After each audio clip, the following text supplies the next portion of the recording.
Up next is a fireside chat on urban ecosystem challenges and opportunities. I would like to invite Kartik Sharma, Senior Associate Editor, ETGovernment, to lead the conversation.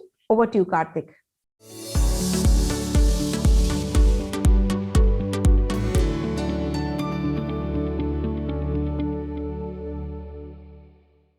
Hello all. On behalf of ETGovernment, the Economic Times, I am Kartik Sharma. I welcome all of you at the ETGovernment Urban Innovation Summit. And today, we have a special guest with us for a fireside chat on a very important topic around the EV scenario in the country, the opportunities and challenges. And to discuss and deliberate on this important topic, I have with me Mr. Ajithav Sharma, a senior IAS officer and chairman and managing director of Jaipur Metro Rail Corporation Limited. Warm welcome to you, Mr. Ajithav Sharma. Thank you. Thank you, Kartik, and thank you to the whole team. Thank you for being here with us. Mr. Sharma, you have been an expert in, especially if I talk about the aspect of energy and water. You have been instrumental in framing the renewable energy policy in the state of Rajasthan, and also you have your ideas and views around the EV ecosystem in the country. So I'll start with the first question of the significance of EV scenario in the country. We all see a lot of talks about EV scenario, EV charging and everything. So let's start with how significant this EV scenario is there in this country, and your thoughts on that. Yeah, thank you, Kartik, first of all, and to all of your team for inviting me in this video session and to share my thoughts and ideas about the electric vehicle ecosystem. And particularly, it has become very pertinent in the wake of the recent announcement made by the Union Finance Minister in the central budget few days ago, and announcing the policy about battery swapping, because the provisioning of battery and the charging infrastructure had become a really big challenge. And I think this is a move in the right direction, and at least for the logistics sector, which own the fleets in large numbers, it will be a good move ahead for them, and I think it will be a big push. But we have to wait that how this policy finally turns out, because in the union budget, as of now, only an indication has been given, but the final brass tacks of the policy would be announced a little later. I think after having a detailed discussion with the stakeholders, both with the manufacturers and the logistic industry, and both the EV manufacturers and the battery manufacturers as well. Okay, so going back to your question, considering the whole scenario which has got created, and particularly after the recent conference of the party COP, which was held in Glasgow, and pursuing further the Paris Agreement, all countries, and China and India are in particular a big focus as being part of the major emerging economies in the world, that how we move ahead in reducing our emission reductions, CO2 emissions. So large-scale adoption of electric vehicles is one of the major policy steps for carbon emission reductions. And alongside it gives a lot of other benefits like reduction in pollution in the urban areas. And it is a whole business ecosystem which will evolve subsequently and will give a lot of employment and jobs in this new green sector, like in technology development and production of electric vehicles and manufacturing of batteries and setting up of electric charging stations, particularly the public charging stations, PCS, regarding which the different guidelines have been issued by Government of India also. So it is a big go in that sense. And particularly if we talk about the urban transport system, because currently I am holding charge of the chairman and managing director of Jaipur Metro Rail Corporation. So we keep on discussing the issues of urban transport system, which incorporates not only the rapid transit systems like metro, but the city buses and the three-wheelers and in fact, the two-wheelers and the issues related to congestion in the urban areas. So my major take on this issue of higher adoption of electric vehicles in urban areas is that we should never forget that ultimately we should start thinking of reducing the number of vehicles, the transport vehicles, particularly the personal transport vehicles in the urban area. So it is high time that when we are coming out with different policy prescriptions for higher adoption of electric vehicles, we should also start thinking about the mode shift. That is, more and more people start using public transport, like which may be city buses or bus rapid transit systems or metro rapid transit systems, or maybe the cab services or the sharing of cab services like Uber and Ola. They have also come out with different kind of commercial models. So it is equally important because congestion is one of the major problems, and only higher adoption or induction of electric vehicles would not be a solution for the problem of congestion in the urban areas, particularly in the peak hours, in the mornings and the evenings. And it has got a huge economic cost. There are certain studies which have been conducted abroad. They say that, so normally in the business world, when we like talk about the time value of money, when we discount the rates and the investments and the future returns. So there are studies in cases of urban congestion, it is other way around. It is the money value of time. It is not time value of money. So for how much time you are being held up, what is your productive time, how it can be translated into money terms. So there is a whole study, and the congestion itself is one of the reasons which is causing billions of dollars of losses in the developed countries. And same is the case in our metropolitan cities in India. So we should start thinking about it also. So the congestion problem should go side by side the new policy and the framework which we are trying to develop in this whole ecosystem of adoption of electric vehicles. You rightly mentioned about the congestion issue. There is a pollution issue in metro cities also. Emission reduction is one of the key things which are the need of hour. And when we talk of sustainable transport and urban mobility, involvement of people is also very important. So I would like to request you to, throw some light. And when we talk about this, making this ecosystem of electric vehicles, how challenging will it be for a country like India to, create that ecosystem, to keep up and running that ecosystem, and to overcome all these challenges? First thing is that we should understand, or rather we should take cognizance that the manner in which the whole urban transport or the automotive transport as such has got developed in last 1 century.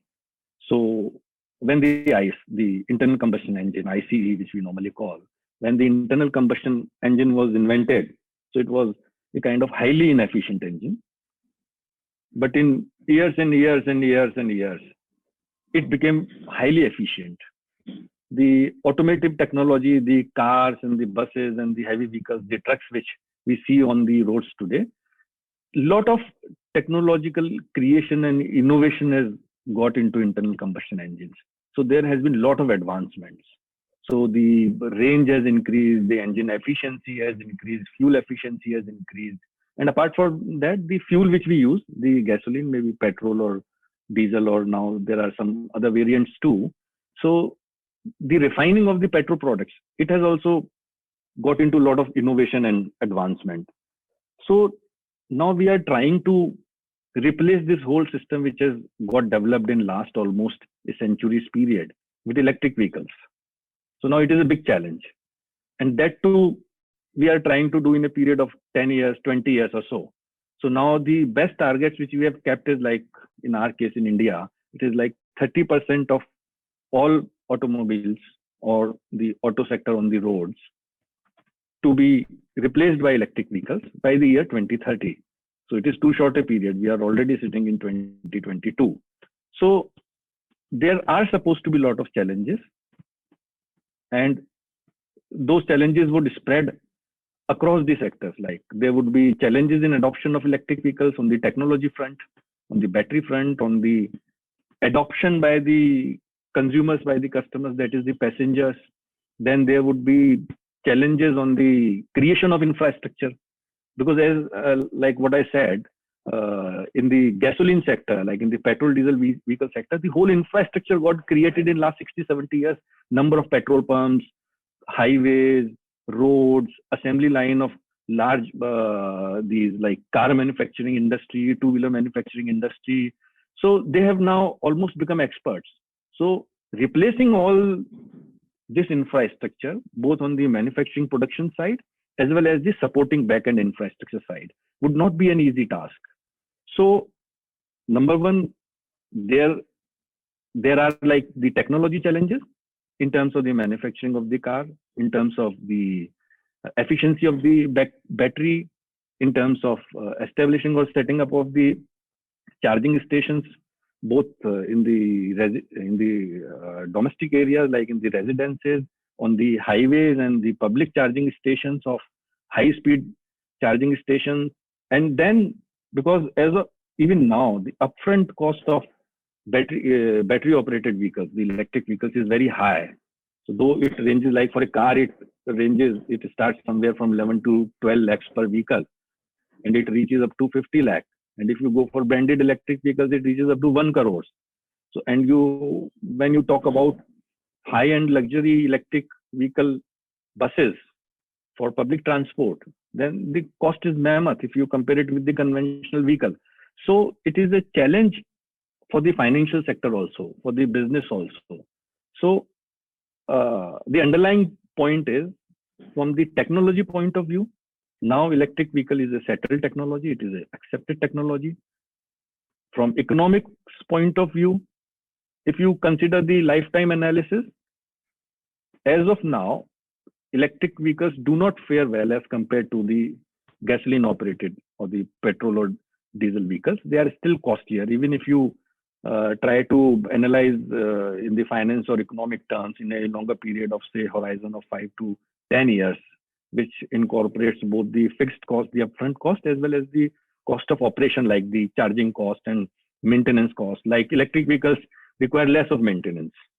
The petrol diesel vehicles require very high maintenance. There are a lot of wiring, then fuel pump is there, then carburetor is there, then choke is there. So a lot of technological parts are involved in petrol diesel vehicle, but very less similar kind of components. So it requires lesser maintenance.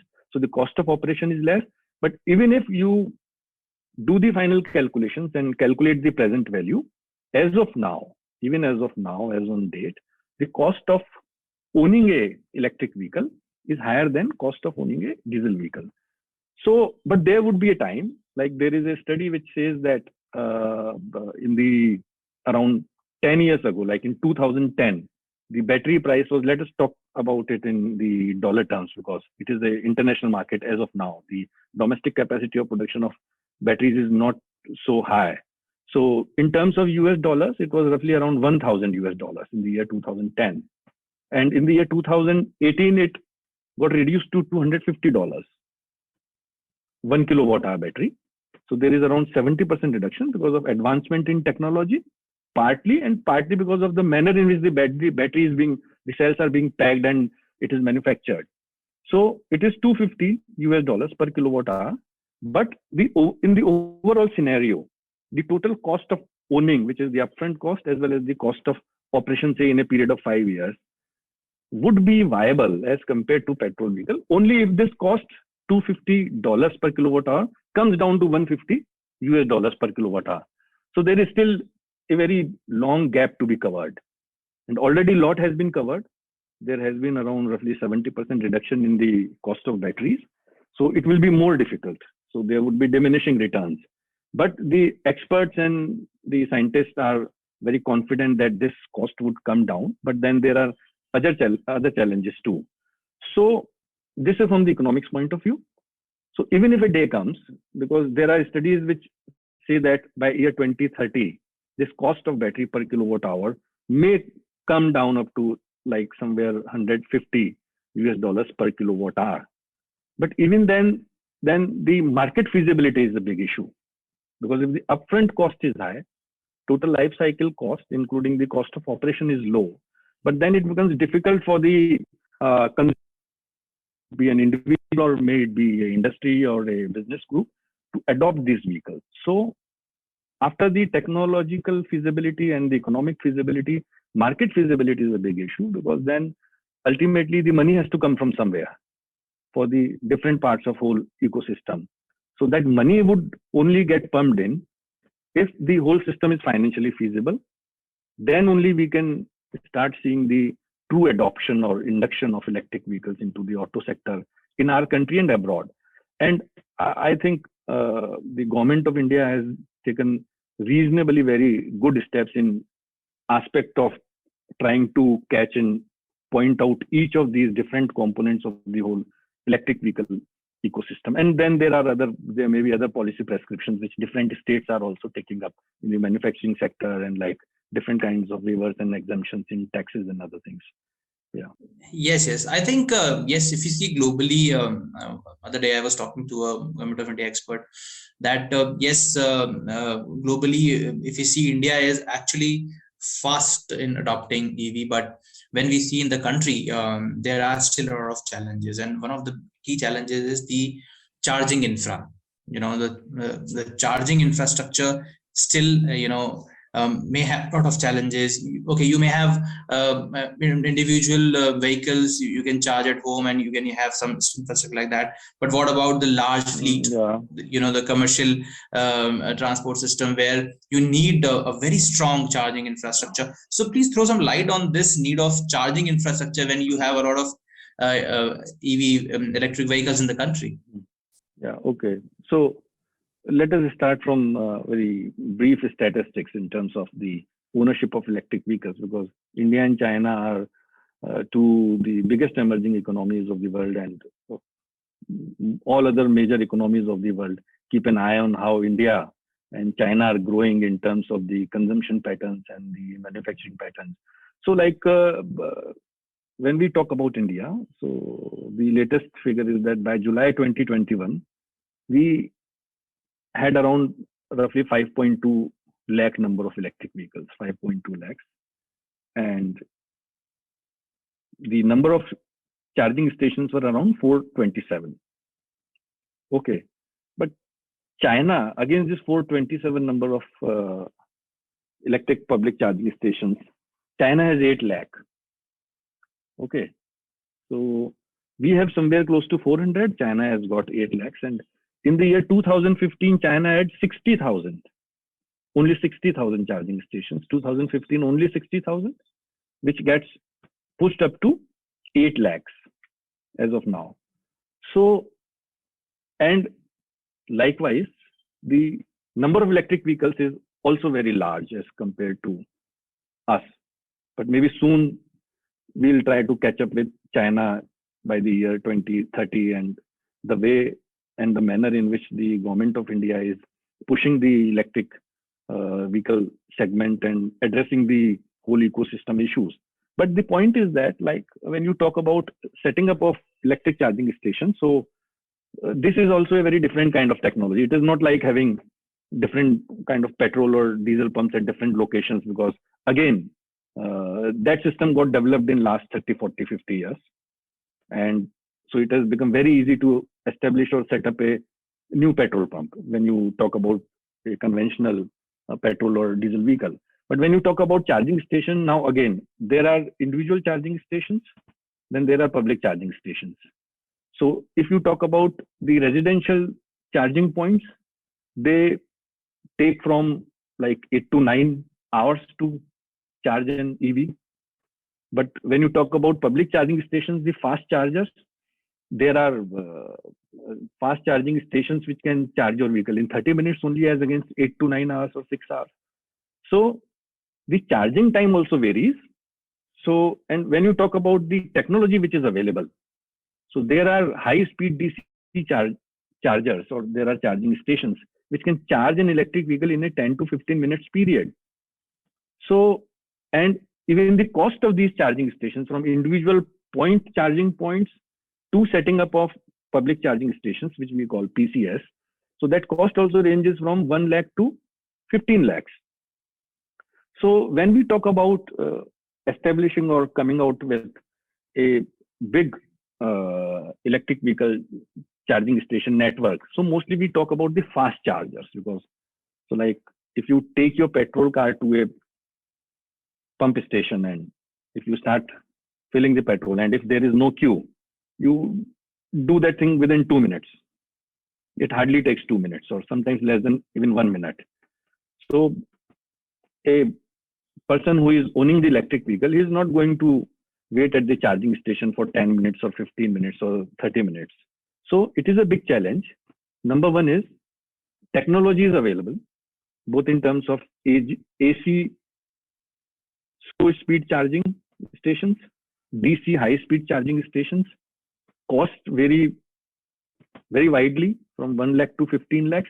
And that is the cost only of the equipments and the other electrical and electronics related infrastructure which is required. And if you keep on adding the cost of the land and operation and maintenance, then this cost starts increasing for 15 to it will become 20 lakh, it will become 25 lakh, depending on what is the location where the charging station being established. So let us focus on the public charging station. So if the cost is 15 lakh rupees per charging station, and like if you have to say establish around roughly like 10,000 charging stations, which is very small number, which is a very small number when we talk about a country of the size of like India. So it becomes what? More than 1 lakh crore rupees. So again, I would come to the point, technology is available. When you talk about economics, it is feasible. When you talk about one charging station, the kind of capital investment it is being made, it provides the services, it gets the remuneration of fee in return. So even that balance sheet can be worked out, it will be profitable. But ultimately, when you talk about upscaling and rolling out the setting up and establishing of the public charging stations, then a lot of money is needed. Like say, in this case, the example which I illustrated, you roughly need around 1 lakh crores of rupees. So ultimately, it has to come from the financial sector. So we have to develop an ecosystem where proper loaning can be done and return of investment and return on equity and the liquidity things and other things and what would be the payback period. We will have to discuss all those things. So suitable and reasonable and appropriate financial models and products would have to be developed so that it is adopted by the market also. So unless the market and the financial sector adopts this whole ecosystem, it would become very difficult to roll out. We may increase our number, say like from 400 to 600 to 700 to 1000, or at best maybe 2000. But ultimately, if we start thinking about many thousands, so this particular aspect will have to be taken care of. So this is one aspect. Number two aspect is the challenges which the charging infrastructure faces would be that I was just going through some literature on the net, and even now the power tariff for electric charging stations varies like anything across these states. So it ranges from 5 rupees per unit, that is kilowatt hour, to up to 8 to 9 rupees per kilowatt hour.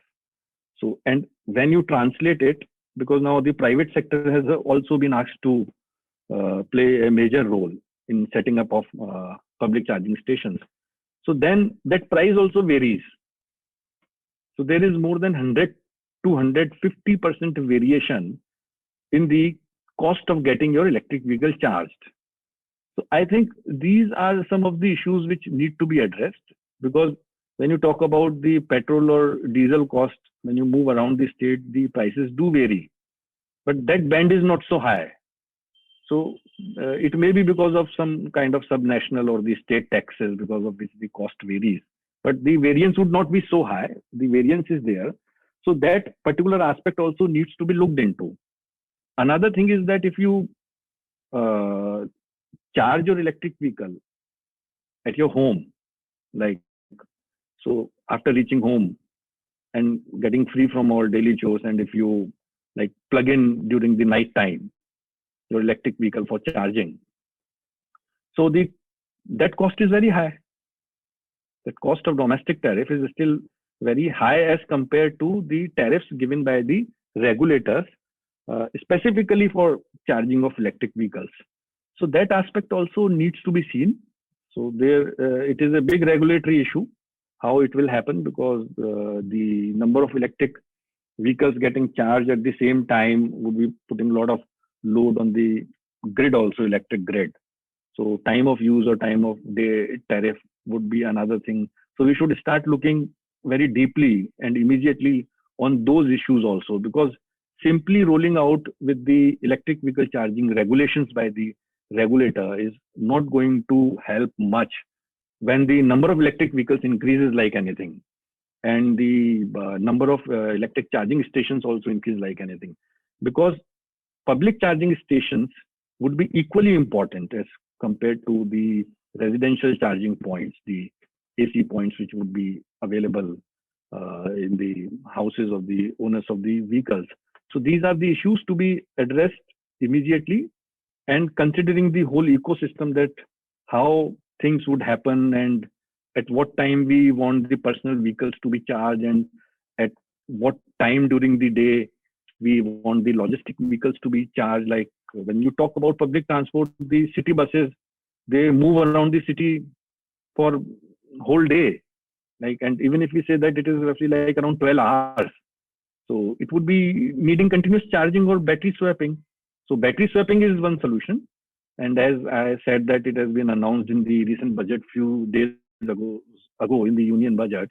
So it is a good proposition in the sense that even if the time of day or time of use tariff regulation comes for electric vehicle charging, and even if the range anxiety issue is there, and when we talk about the last mile logistic connectivity or delivery, or the fleet of for the purpose of public transport, then if sufficient stock of batteries is available, they can be charged when the tariff is not very high.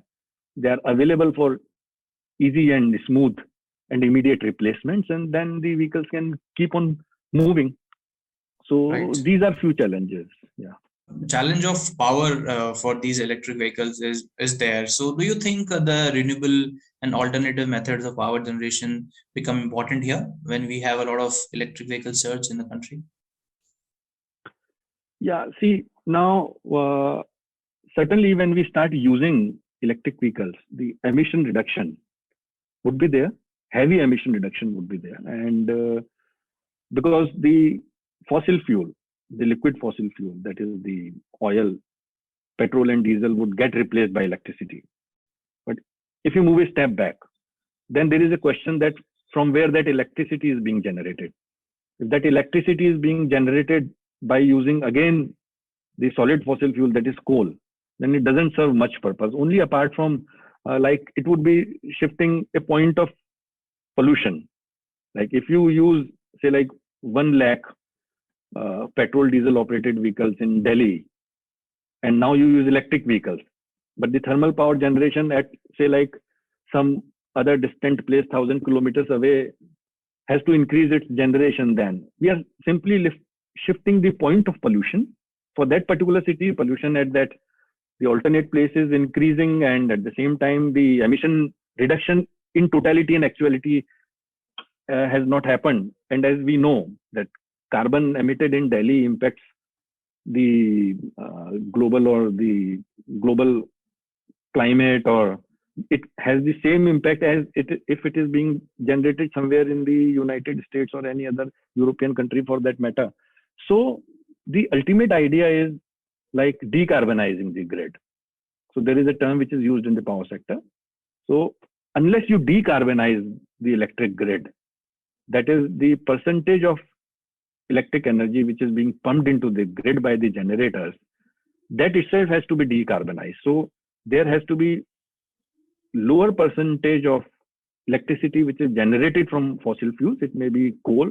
In the foreign countries, it is sometimes oil also. So coal, oil. So these are the major inputs, and natural gas too. So there has to be certainly more focus, as you have very rightly pointed out, on renewable energy generation. So now there are a number of ways. So that sector is being separately taken care of, like, and that is a well settled sector now, because the renewable energy, particularly solar and wind tariffs, are coming down like anything. And I think the latest auction tariff of solar energy was 2.17 rupees per unit. So it is way low as compared to the fossil fuel energy generation by even the best of the thermal power plants under operation currently in the country. So economically it is viable, but there are other challenges like intermittency and variability of injection of renewable energy into the grid. But greening of the grid or decarbonizing of the grid is very important. So there can be different policy initiatives in this regard also. If like there is a big group, like because I was reading somewhere like that perhaps Tata is also planning to establish a number of public charging stations because they are coming very fast on the manufacturing of electric vehicles too.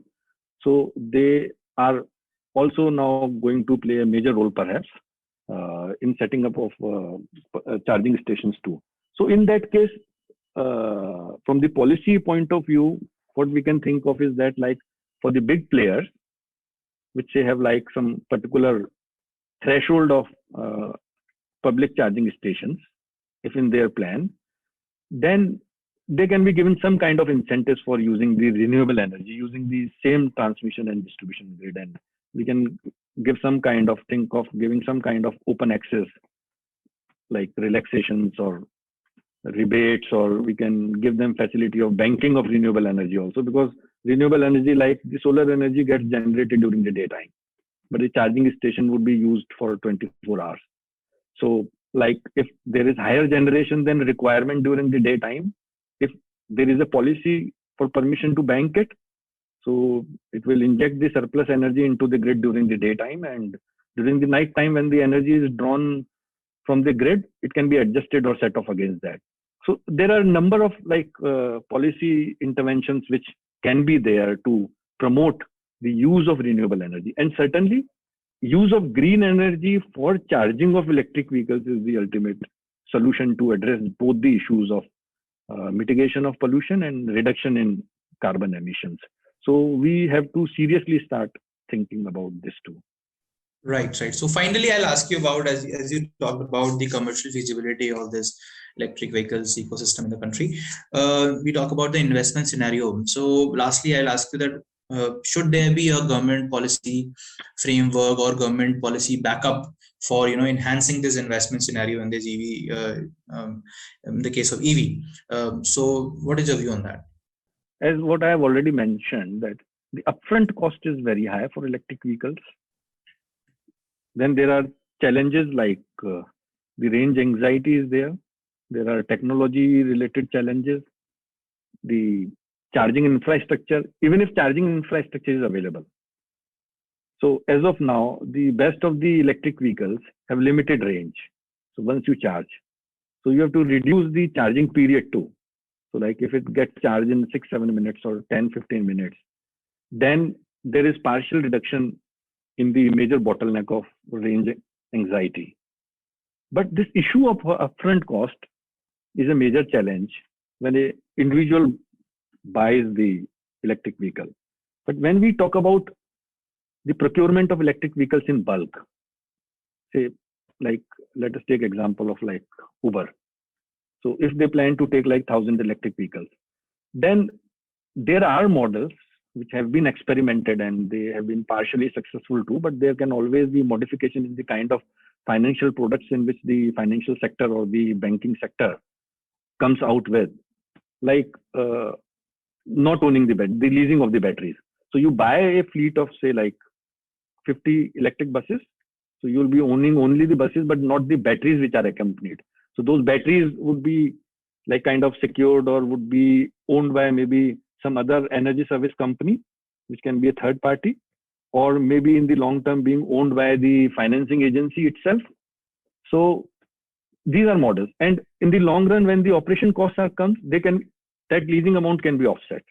So both in a way come out to be in a kind of win-win situation.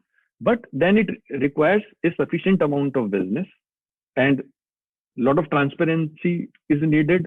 And then there would be certain regulatory issues also.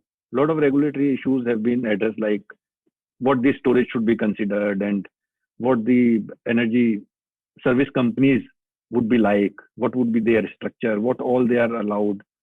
So there is a debate of like getting this leasing issue or the battery manufacturing issue, getting the battery manufacturing issue into the infrastructure sector, considering it into the infrastructure sector.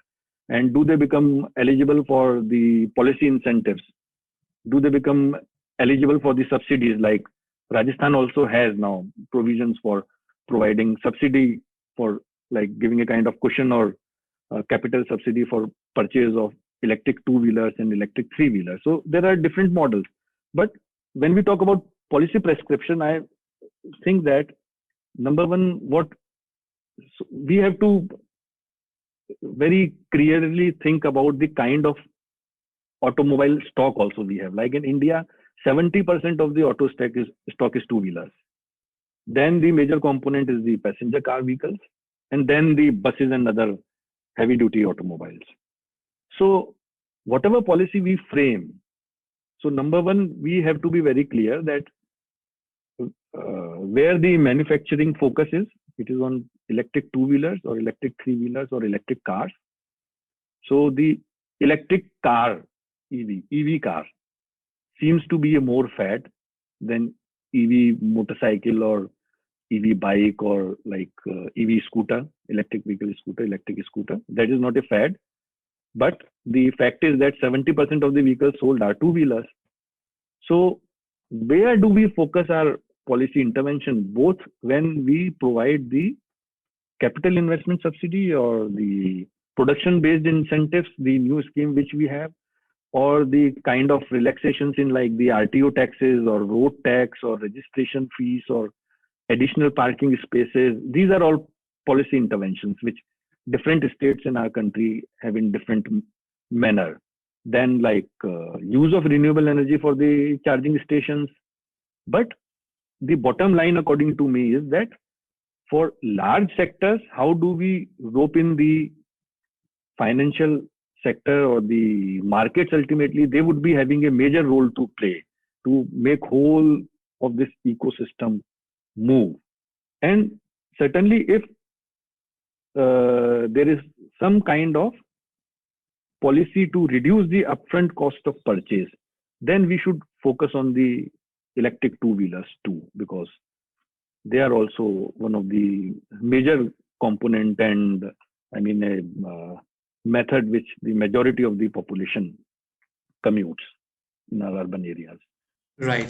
Thank you so much, Mr. Ajithav Sharma. I think it was really wonderful to know about these nitty-gritties of electric vehicle ecosystem and the possibilities and the challenges which we can face, and how policy framing is very important.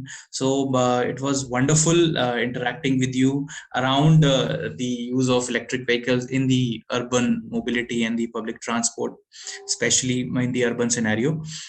Great to know about various aspects of EV, whether it is manufacturing, whether it is market feasibility, or it is about charging infrastructure. And we hope that India adopts more and more electric vehicles with a good charging infra, so that we can see good amount of emission reduction and good amount of sustainable transport, and the green and livable cities we see more through this EV ecosystem. Thank you so much. With this, we'll close this discussion here.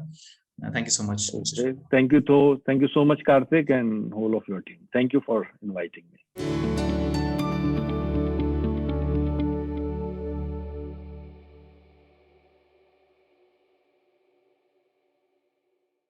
Thank you, Mr. Sharma and Kartik, for such an engaging and informative chat session. Ladies and gentlemen, there's a lot more planned for you. Stay tuned, as we'll be right back with another discussion.